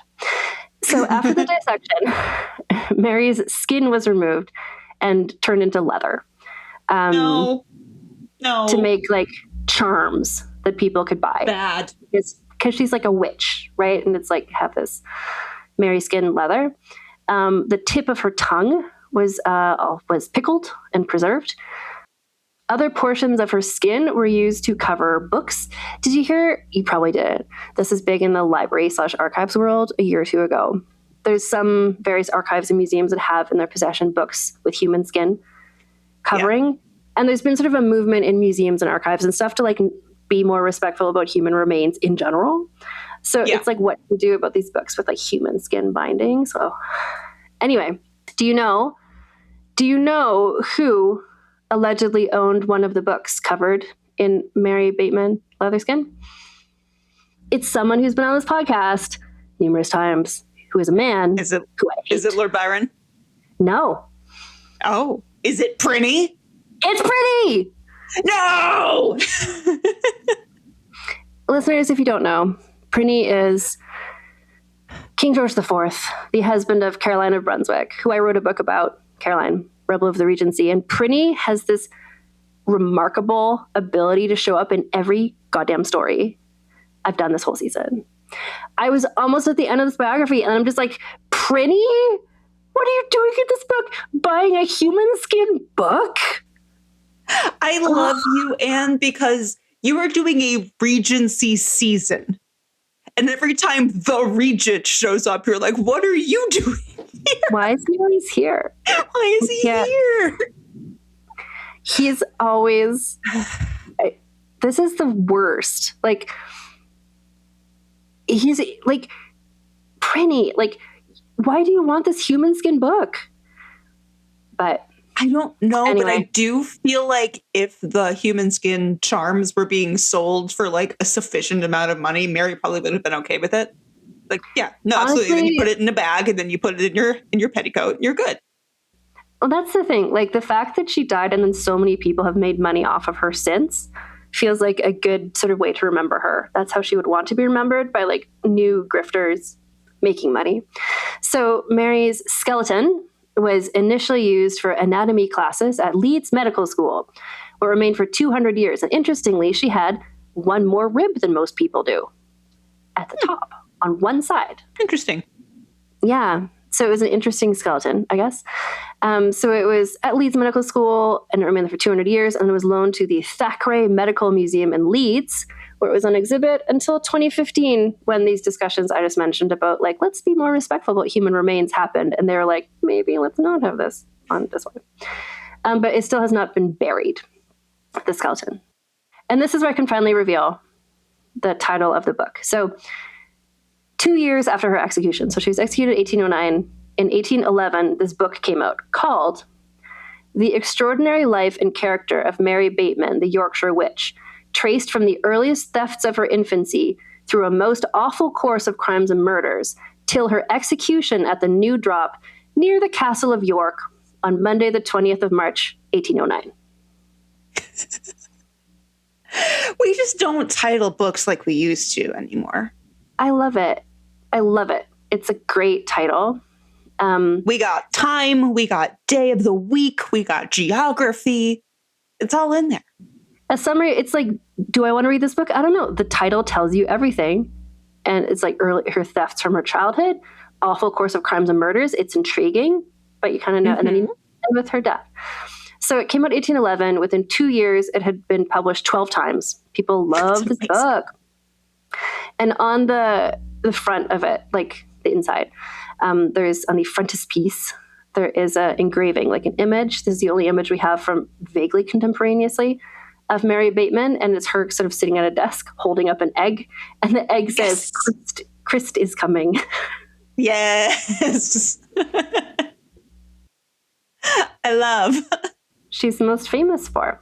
So we get to give her a score in 4 categories. And for the listeners who have never scored a person with me before, I have a special little corner of the scale dedicated to people who I find interesting. They all score exactly the same. Is it a 23? It's a 23. Yep. Okay, so we're not going to do that on purpose. We are going to score based on the merits of the case. But if we end up with a 23, Anne owes me $10. Yeah, like it's the Allison Epstein grotto. I forget what I call it on the website. If you go to vulgarhistory.com and then there's like the scores is there. And I call it, wait, I'll look at it right now, because it is remarkable how the people that we talk about, you and I, keep ending with every time. Same. Yeah. And once I got a 24 and that was a big day. It was. Let me see. So it's called the Allison Epstein Dirtbag Cul-de-sac. Which is where I belong. And it's all, I will say that the scores range from 22.5 to 23.5. Yes. That's One my might happy say zone. they're all 23. Okay, but we're not trying for that, but we'll see how this goes. So, I mean, I have some idea of scandaliciousness. How scandalous was It's Mary gotta Bateman be in her high. time? No? I mean, Like, she was surely. executed for murder. She was the prophet hen of Leeds. Like, she was Prophet hen of Leeds. she's being fired from She jobs. at co-opted age an 12. entire... She took over a doomsday cult and made it about her chicken. Like... 20,000 people came out to be executed. Yeah. Like, that's a 10, right? I think it can't be more of a 10. I think, like, and the fact that her whole life was so scandalous that she kept having to leave town, come back to town, go to a new town, leave town. And then, I think, like, when I'm doing scandaliciousness and I'm explaining it to, like, other guests or whatever, it's like, did this person, like, murder somebody, like, and get caught? Yes. Like, that's a high score. Yeah. And Several she times. murdered numerous people. Her biography went into 12 printings.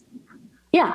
So in terms of, like, her time and era, like, she could not have been more scandalous. And I think part of it too, and they talk about this, or Summer Stevens does in the biography, about the sort of, like, you know, the thing about, like, it's unnatural for a woman to be a murderer. Like, sometimes there's a woman is accused of murder and it's like, well, what man put her up to this? Because a woman would never do this.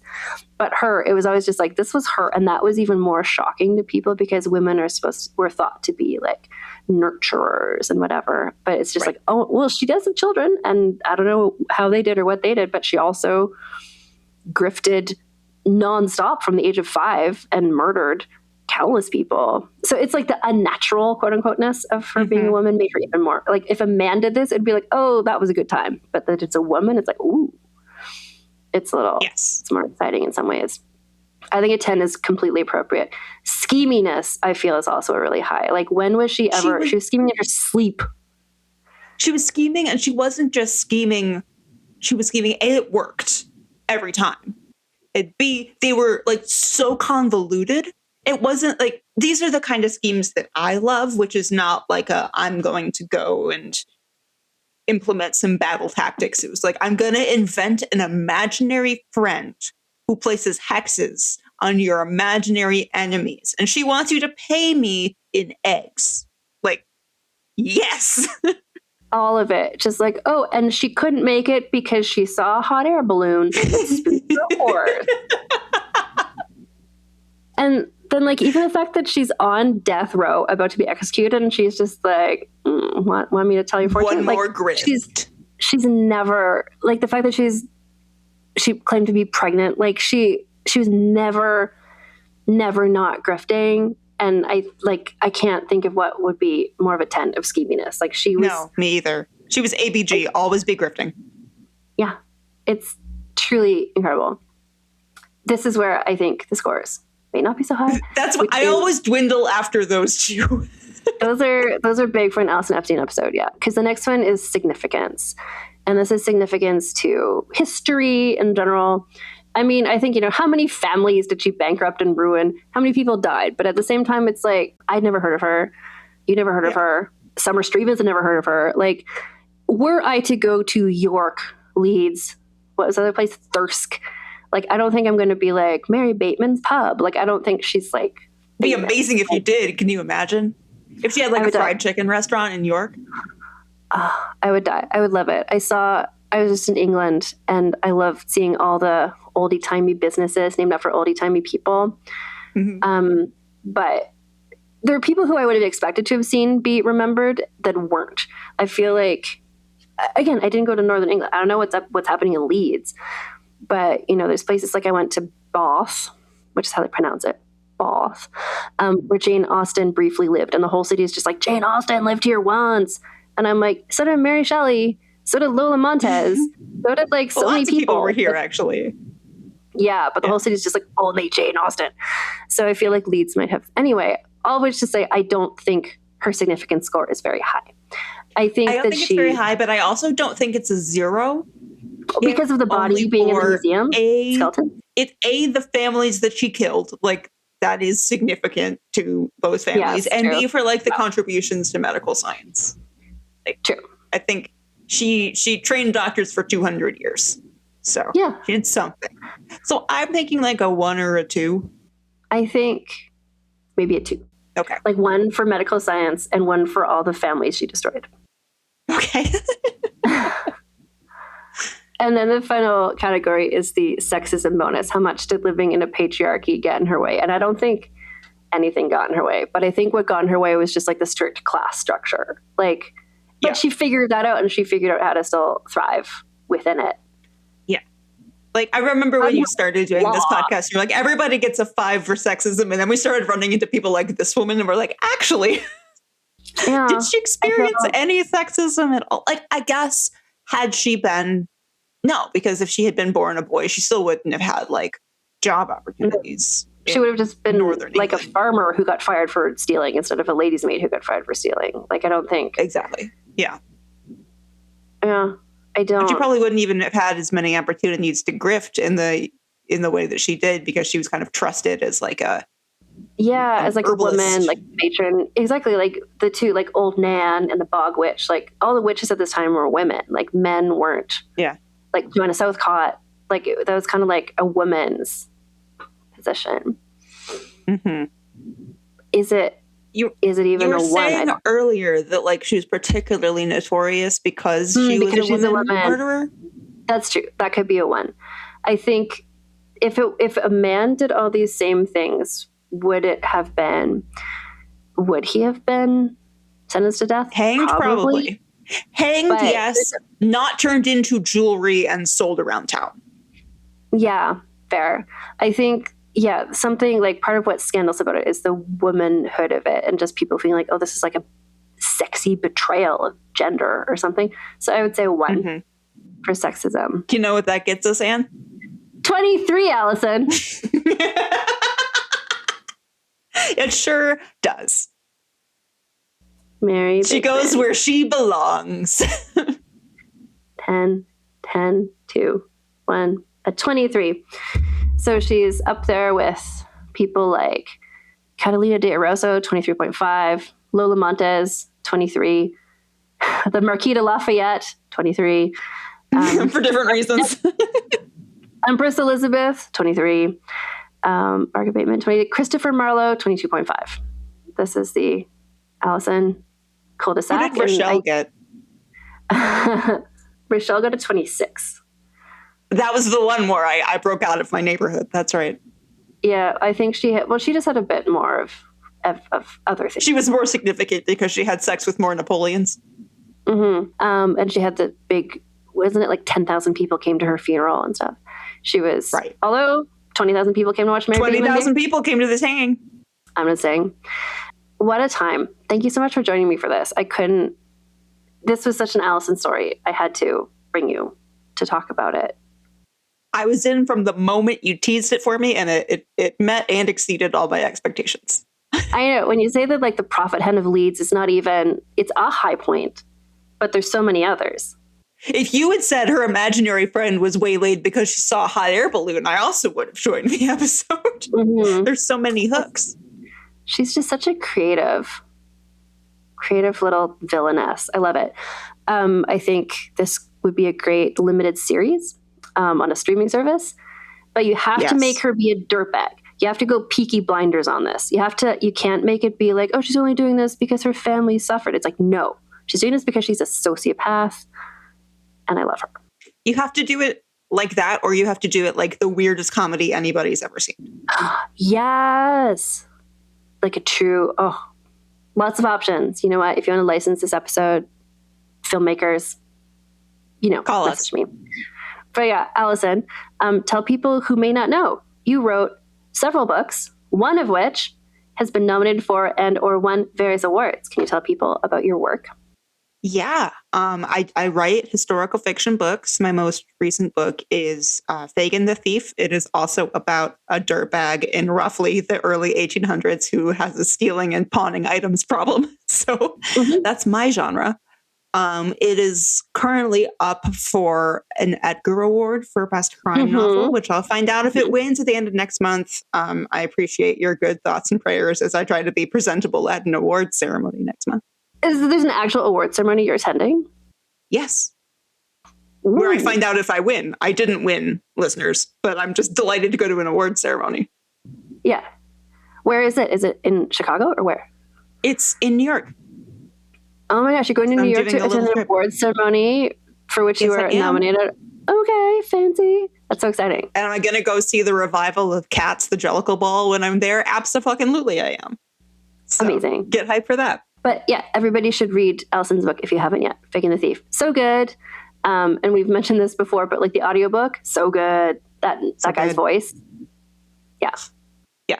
And because Anne only buzz marketed herself maybe once or twice in this episode, Anne wrote a book. It's called Rebel of the Regency. It's very good. I'm like 1/3 of the way through it and very much enjoying it.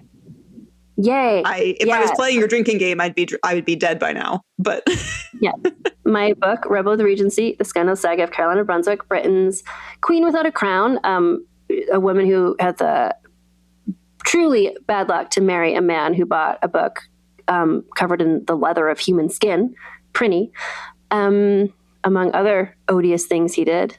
Yeah, you can get that. It's available as a book, as an audiobook, as an ebook. It's available now in Europe. It took for some reason, a month and a half for it to, but it's like North America, it's in Europe. It's an audiobook as well with a really lovely voiced narrator. And you can get a really well-read introduction as well, I believe. Yeah. The introduction is read by someone with a really beautiful Canadian accent. That the editor had to be like, could you say that again, not with such a strong Canadian accent? And I'm like, isn't that how that word is said? Oh, it's not. Okay. Sorry. Exactly. I recorded my parts while my across the street neighbor was snowblowing. Could not have been more Canadian. Anyway, and then you went to a Tim Hortons and you said, can I have 13 Timbits, please? 13 Timbits, God damn it. Yeah. Go to rebeloftheregency.com to get all the information about that. And Allison, you should plug your Substack as well, because people like dirtbags and you write about them. Yes. I'm on brief hiatus due to the amount of things happening in my life right now, but my Substack is called an archive. I have years of back issues of Dirtbags Through the Ages on Substack, which is people just like Mary Bateman told about with stupid gifts and bad puns. So go subscribe there if you liked this episode. Yeah. If you want my notes about Mary Bateman, I'd be happy to forward those to you for a future Dirtbags installment. That'd be awesome. So I can not have to research something new. Yeah. A summary of a book I read. Well, thank you so much for joining me, Allison. Again, I feel like almost every season of this podcast, you've come on once or twice. And I feel like anytime you find a chicken that's predicting the end of the world, you know who to call, and it's me. So I know, and I'm so glad to know that and to have that. Oh, and also people love our banter. You want to hear the two of us talking with another hilarious person who is our friend Lana Wood Johnson. If you join my Patreon, we do approximately once a month a show called Vulgar Peace Theater, where we talk about a movie or a book for 2 to 3 hours and slowly descend into madness. And it's a nice time. And our most recent episode was about the movie Gothic from 1986. Allison's making face. What an episode that was. Yeah, that episode could have involved like a book with human skin on it.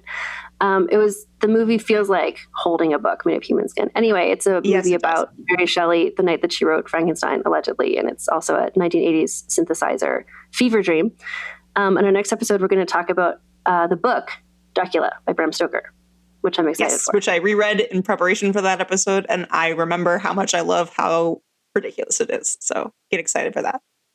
So fantastic. So if you join my Patreon, you can hear all of that stuff. And that's at patreon.com/AnnFosterWriter. Anyway, thank you so much, Allison, for taking a customary, extremely long time to talk about a truly bananas story. I had the best time. My pleasure. Right. And I have to say, because it's the end of the episode, keep your pants on and your tits out. Everybody. Vulgar History is researched, scripted, and hosted by Ann Foster. Editor is Christina Lumagi. Theme music is by the Severn Duo. Regency Era artwork by Karen Moynihan. Social media videos by Magdalena Denson. Transcripts of this podcast are available at vulgarhistory.com by Aveline Malik. You can get early, ad-free episodes of Vulgar History by becoming a paid member of our Patreon at patreon.com/AnnFosterWriter. Vulgar History merchandise is available at vulgarhistory.com/store for Americans. and at vulgarhistory.redbubble.com for everyone else. Follow us on social media at vulgarhistorypod. Get in touch with me at vulgarhistorypod@gmail.com. For 8 years, we've been asking the same question over and over again. How did this happen? My name's Mandy. And I'm Melissa, and we're the hosts of Moms and Mysteries, the true crime podcast with over 55 million downloads. We're two Florida moms who are obsessed with mysteries. Each week, we do deep dives into fascinating true crime stories.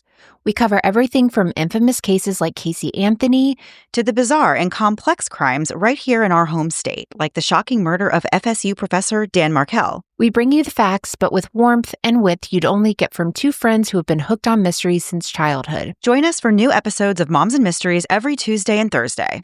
Listen to Moms and Mysteries on Apple Podcasts, Spotify, or wherever you get your podcast.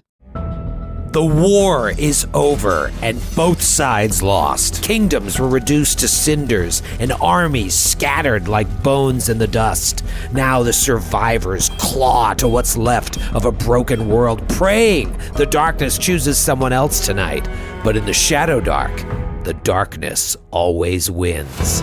This is old school adventuring at its most cruel. Your torch ticks down in real time, and when that flame dies, something else rises to finish the job. This is a brutal rules-light nightmare with a story that emerges organically based on the decisions that the characters make. This is what it felt like to play RPGs in the 80s, and man, it is so good to be back. Join the Glass Cannon podcast as we plunge into the Shadow Dark every Thursday night at 8 p.m. Eastern on youtube.com/theglasscannon, with the podcast version dropping the next day. See what everybody's talking about and join us in the dark.